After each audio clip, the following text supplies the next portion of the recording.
ఏపీలో కోస్తా రాయలసీమ ప్రాంతాలను కలుపుతూ నెల్లూరు అన్నమయ్య జిల్లాల సరిహద్దుల్లో 7.5 కిలోమీటర్ల రైల్వే సొరంగం సిద్ధమైంది. ఓబులావారిపల్లె నుంచి కృష్ణపట్నం పోర్టు వరకు 113 కిలోమీటర్ల రైల్వే లైన్ను సరుకు రవాణా కోసం నిర్మించారు.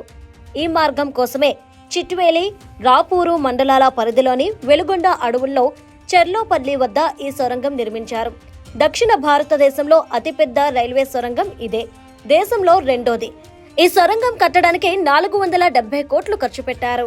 2000 కోట్ల విలువైన ఈ రైల్వే లైనులో 15 పెద్ద వంతెనలు, 120 చిన్న వంతెనలు నిర్మించారు.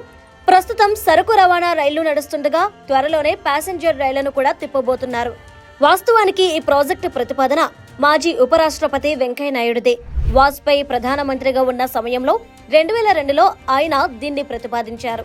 2004లో అనుమతులు లభించి పనులు ప్రారంభమవగా 2019లో పూర్తయింది. అదే సంవత్సరం ఫిబ్రవరి 21వ తేదీన ఉపరాష్ట్రపతి హోదాలోనే వెంకయ్యనాయుడు దీన్ని జాతికి అంకితం చేశారు. అతి త్వరలోనే ప్రయాణికుల రైళ్లను నడపడానికి అన్ని ఏర్పాట్లు పూర్తవుతున్నాయి.